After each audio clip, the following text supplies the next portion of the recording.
تبارك وتعالى. أعوذ بالله من الشيطان الرجيم. بسم الله الرحمن الرحيم. فلولا نفر من كل فرقة منهم طائفة ليتفقهوا في الدين ولينذروا قومهم إذا رجعوا إليهم لعلهم يحذرون. صدق الله العظيم. وقال النبي عليه الصلاة والسلام: طلب العلم فريضة على كل مسلم، أو كما قال عليه الصلاة والسلام: اللهم صل على سيدنا محمد وعلى آل سيدنا محمد وبارك وسلم. اللهم صل على سيدنا محمد وعلى آل سيدنا محمد وبارك وسلم. اللهم صل على سيدنا محمد وعلى آل سيدنا محمد وبارك وسلم. عزیزان محترم، معزز بزرگوں، قابل احترام بھائیوں، اللہ تبارک و تعالیٰ کے احکام کو جاننا یہ ہر مسلمان کی ذمہ داری ہے. مسلمان دنیا میں اللہ کی عبادت اور اطاعت کرنے کے لیے بھیجا گیا ہے. وہ اللہ کی عبادت کو اسی وقت جان پائے گا جب اس کے پاس اس لائن کا علم ہوگا.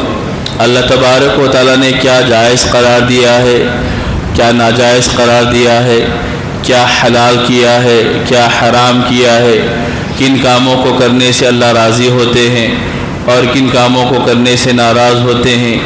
ان بنیادی باتوں کا علم ہونا ہر مسلمان کی لازمی اور ضروری ذمہ داری ہے. اگر ان چیزوں سے واقف نہیں ہوں گے اور ان چیزوں کو نہیں جانیں گے تو پھر جیسے عبادت کرنے کا حق ہے ویسے عبادت بھی نہیں کر پائیں گے، اور جب عبادت نہیں کر پائیں گے تو پھر ہمارے دنیا میں آنے کا جو مقصد ہے ہم اس مقصد کو پورا نہیں کریں گے اور اللہ تبارک و تعالیٰ کے نافرمان بندے بن کر دنیا سے ناکام و نامراد ہو کر جانے والے بنیں گے. اس لیے ہر مسلمان کی یہ ذمہ داری ہے کہ جب اللہ تبارک و تعالیٰ نے قرآن میں واضح انداز میں اس کو بیان کیا ہے کہ میں نے انسانوں کو اور جنات کو اپنی عبادت اور بندگی کے لیے پیدا کیا ہے، اور قرآن میں بار بار اللہ تبارک و تعالیٰ نے اس کا حکم دیا کہ اللہ کی عبادت اور بندگی کرنے والے بنو، تو پھر اللہ کی عبادت اور بندگی کیسی کی جائے گی اور اللہ تبارک و تعالیٰ نے کن چیزوں کے کرنے اور نہ کرنے کا حکم دیا ہے اس کو بندہ جب تک جانے گا نہیں وہ اللہ تبارک و تعالیٰ کی عبادت کا حق ادا کرنے والا بھی نہیں بنے گا. تو اس چیز کو جاننا کہ میں دنیا میں آیا ہوں، میرے اللہ تبارک و تعالیٰ کے کچھ مطالبے ہیں، اللہ تبارک و تعالیٰ نے میرے اوپر کچھ ذمہ داریاں ڈالی ہے، ان ذمہ داریوں کو میں پورا کرنے والا بنوں، اس چیز کا سیکھنا یہی علم کا حاصل کرنا ہے. اور علم کا اس مقدار کا حاصل کرنا جس سے انسان کی لازمی اور ضروری ذمہ داری اور ضرورت پوری ہوتی ہو، یہ سب پر فرض ہے. علم کی علماء نے دو قسمیں بیان کی ہے، ایک ہے علم فرض عین اور دوسرے فرض کفایہ. فرض عین وہ علم ہے کہ جس کا حاصل کرنا ہر مسلمان مرد عورت پر سب پر لازم ہے.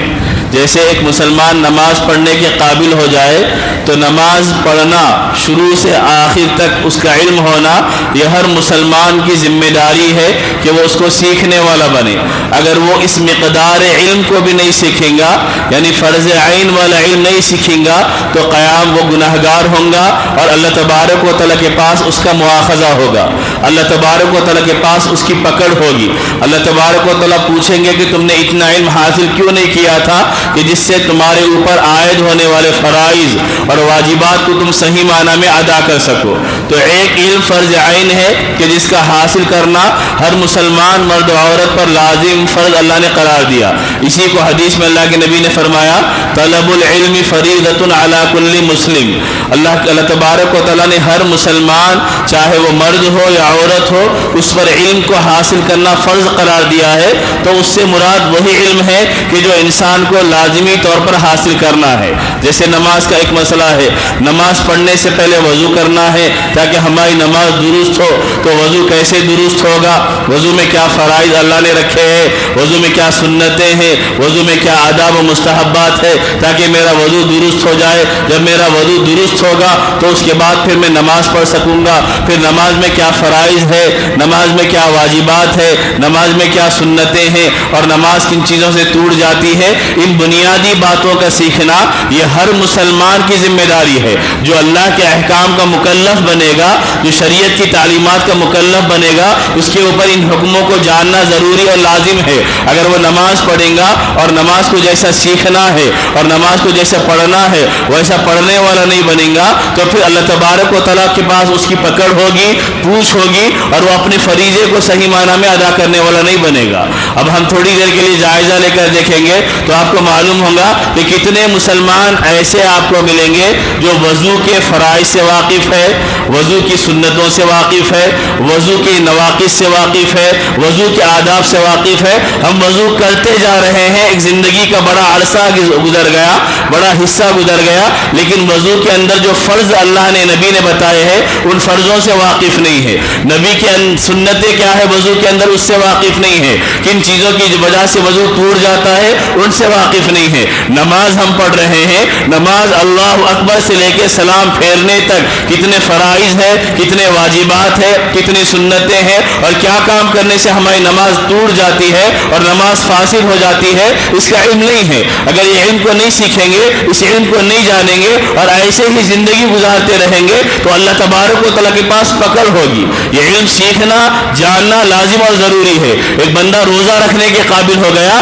تو روزے کے فرائض کیا ہے، روزہ کن چیزوں سے پورا ہوتا ہے، کن چیزوں سے ٹوٹ جاتا ہے، اس کو جاننا ضروری ہے۔ زکوٰۃ دینے کے قابل ہو گیا تو زکوٰۃ کو کیسے ادا کیا جائے گا، کتنے مال پہ زکوٰۃ دینا فرض ہے، زکوٰۃ کن کن لوگوں کو دی جاتی ہے، اس چیز کو سیکھنا اس کے اوپر فرض ہے۔ کوئی حج کرنے کے قابل بن گیا تو حج کتنے پیسوں پہ فرض ہوتا ہے، کتنی مالیت پہ حج کرنا اللہ کی طرف سے عائد کردہ فریضہ ہے، اور حج کو کیسے ادا کیا جاتا ہے، یہ وہ ضروری علم ہے کہ جس کا حاصل کرنا ہر مسلمان کو ضروری ہے۔ تو اس کو فرض عین کہتے ہیں۔ باقی دوسرا علم ہے فرض کفایہ، کہ اگر اللہ نے موقع دیا ہے تو علم کی باریکی کو جاننے والے بنے، تفصیلات کو جاننے والے بنے، قرآن کی تشریحات کو سیکھنے والے بنے۔ اگر وہ نہیں سیکھیں گے تو بھی ہماری زندگی گزر جائے گی۔ اگر کوئی ساری احادیث کا علم نہیں حاصل کرے گا لیکن بنیادی حدیثوں کا علم اس کو حاصل ہو جائے گا کہ جس سے اس کی نماز صحیح ہو جائے، اس کے صبح سے شام تک کا نظام صحیح ہو جائے،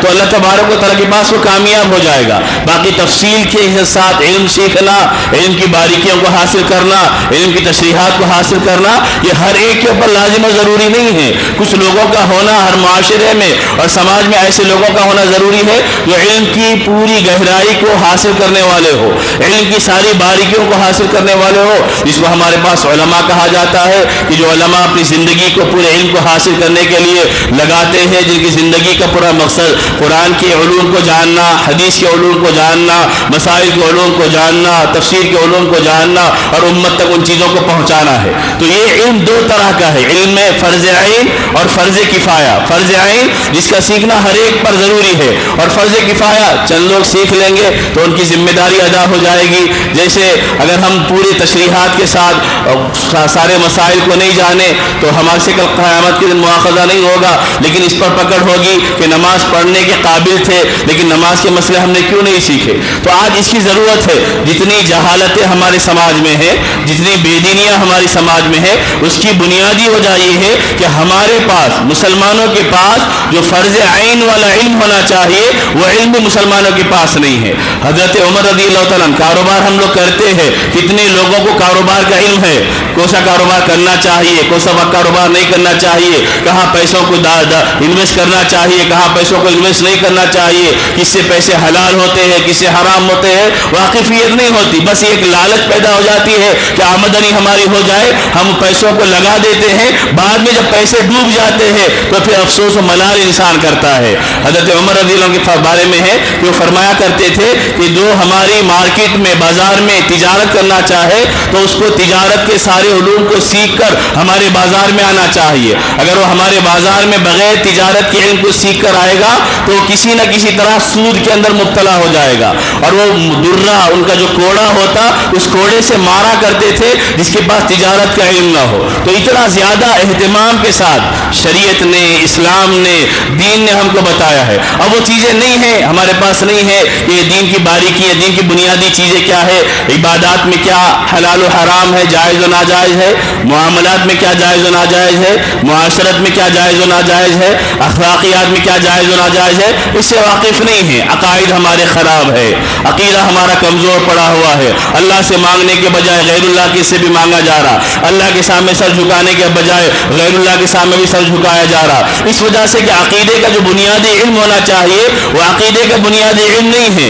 عبادات کا جو بنیادی علم ہونا چاہیے وہ عبادات کا بنیادی علم نہیں ہے. نماز کیسے شروع ہو، نماز کیسے ختم ہو، نماز میں کیا چیزیں پیش آنے سے نماز ٹوٹ جاتی ہے، وہ نہیں واقف ہے. ساری زندگی گزرتی جا رہی ہے. ہماری وضاقتہ کیسی ہونی چاہیے، شریعت نے ہماری وضاقتہ کیسی بتائی ہے، ان چیزوں سے واقفیت نہیں ہے. علم کا حاصل کرنا اتنی بڑی فضیلت والا عمل ہے کہ حضرت ابو ذر غفاری رضی اللہ عنہ فرماتے ہیں کہ اللہ کے نبی نے فرمایا، اے ابو ذر، صبح میں تمہارا ایک آیت کو سیکھنا 100 رکعت نفل پڑھنے سے زیادہ بہتر ہے، اور علم کے کسی ایک باب کو سیکھنا 1000 رکعت نفل پڑھنے سے بہتر ہے. اس وجہ سے علم سیکھنے والا پھر جائز و ناجائز کے مطابق عمل کرے گا، حلال و حرام کے مطابق عمل کرنے والا بنے گا. صرف عبادت کرے علم نہ ہو تو اس کی عبادت بھی بعض اوقات ناقص ہو جاتی ہے. جس وقت نہیں کرنا چاہیے اس وقت کوئی عبادت کرے. کوئی آدمی نفل نماز پڑھنا چاہے، عصر کے بعد نفل پڑھنا چاہے، فجر کے بعد نفل پڑھنا چاہے جتنے خشوع خضوع سے پڑھنا چاہے، شریعت میں وہ قابل قبول نہیں ہے. اس وجہ سے کہ وہ ٹائم اللہ نے ناجائز قرار دیا، نبی نے اس ٹائم پہ نماز پڑھنے سے منع کیا ہے. تو جتنی خشوع خضوع سے اگر عصر کے بعد نفل پڑھنا چاہے، فجر کے بعد نفل پڑھنا چاہے، وہ قبول ہونے کے بجائے مواخذے کا ذریعہ بنے گا. اس وجہ سے کہ اس وقت کا ہم نے علم کیوں حاصل نہیں کیا تھا. اب اس کی وجہ سے ہمارے پاس شادی بیاہ میں دیکھیے کتنے خرافات، کتنی بے دینی کے کام ہو رہے. نکاح کا ایک مستقل نظام اللہ نے بتایا، شریعت میں اللہ کے نبی صلی اللہ علیہ وسلم نکاح کے بارے میں ساری تفصیلات بتائی ہے کہ کیسے نکاح کیا جائے گا، کن چیزوں کی بنیادوں پر نکاح ہونا چاہیے. اب اس کا علم نہیں ہے، آدمی اپنی مرضی کے مطابق شادی کر رہا ہے، اور شادی میں وہ سارے خرافات، سارے بے دینی کے کام، سارے ناچ گانے کر رہا ہے جس سے اللہ کے نبی صلی اللہ علیہ وسلم منع کیا ہے. اور شادی ہو رہی ہے تو شادی میں فضول خرچی بھی ہو رہی، اسراف بھی ہو رہا، دولہے کے اوپر پیسے پھینکے جا رہے، ناچنے گانے والوں کے اوپر پیسے اڑائے جا رہے، قوالیاں گانے والوں کے اوپر پیسے اڑائے جا رہے. ان کو یہ احساس نہیں ہے کہ اللہ نے یہ پیسے ان چیزوں پہ اڑانے کے واسطے نہیں دیے ہیں، پیسے اس واسطے دیے ہیں تاکہ ان پیسوں کی صحیح قدر و قیمت کرنے والا بنے، وہ اللہ کے بندوں کے حقوق کو ادا کرنے والا بنے. اب اس کو علم نہیں ہے اور یہ سمجھ رہا کہ میرے پاس مال و دولت ہے، لہذا میں شادی کروں گا، اپنی سوچ سے کروں گا، اپنی مرضی سے کروں گا اور اپنی خواہشات کو بنیاد بنا کر کروں گا. کوئی مجھے روکنے والا نہیں ہے، کوئی مجھے ٹوکنے والا نہیں ہے، کوئی مجھے منع نہیں کر سکتا. اس کا نتیجہ یہ ہے کہ مسلمانوں کی شادیاں اس وقت خرافات اور اللہ کو راضی کرنے کے بجائے شیطانوں کو خوش کرنے کا ذریعہ بنی ہوئی ہے. اور ان شادیوں سے زندگیوں میں برکتیں، رحمتیں، خوشحالی آنے کے بجائے ناراضگیاں، ناگواریاں، نا اتفاقیاں روزانہ پیدا ہوتی جا رہی ہے. اس وجہ سے کہ اس کا جو علم ہونا چاہیے تھا کہ شادی کرے، اللہ کے نبی نے شادیاں کی ہے، خود بھی کی ہے، اپنی بیٹیوں کی بھی کی ہے، اللہ کے نبی کے سامنے صحابہ نے بھی کی ہے. ان کی شادیاں کیا مثال، کیا نمونہ ہم کو پیش کرتی ہے، ہم ان چیزوں سے واقف نہیں ہیں. اس سے بچنا ضروری ہے کہ آج کل شادیوں میں پیسے اڑائے جا رہے، پیسے پٹاخوں میں ڈال کر جلائے جا رہے اور پیسے ناچنے گانے والوں کے اوپر پھینک کر پیسوں کی ناقدری کی جا رہی ہے اور حرام کا ارتکاب کر رہے. قرآن میں اللہ نے فرمایا ان المبذرین کانوا اخوان الشیاطین، جو فضول خرچی کرنے والے ہیں وہ شیطان کے بھائی ہے، اور شیطان یہ اللہ کا نافرمان اور تمہارا دشمن ہے. اور جو اس طرح فضول خرچی، قرآن میں 2 الفاظ استعمال کیے گئے، ولا تسرفوا کہ فضول خرچی مت کرو، اور یہاں تبذیر، فضول خرچی مت کرو. اسراف کے مطلب علماء نے یہ لکھا ہے کہ جائز کام میں حد سے زیادہ نہیں کرنا. جائز کام میں اگر حد سے زیادہ کریں گا وہ اسراف کہلاتا ہے، اور ناجائز کام میں پیسے خرچ کرنا وہ تبذیر کہلاتا ہے. ناجائز کام ہی جائز نہیں ہے، اس میں آپ پیسے ڈال رہے، پیسے اڑا رہے. ناچ گانا جائز نہیں ہے، اس میں پیسے پھینکتے جا رہے، ناجائز کام کرنے والے بنیں گے.